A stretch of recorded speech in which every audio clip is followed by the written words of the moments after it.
Oh!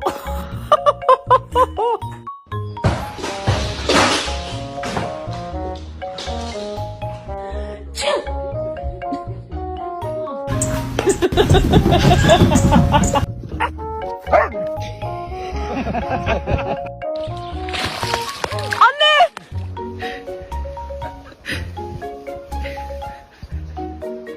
You just distracted her so she could steal the bed. Oh no! Oh Muffin, no! Oh Muffin! But check this out.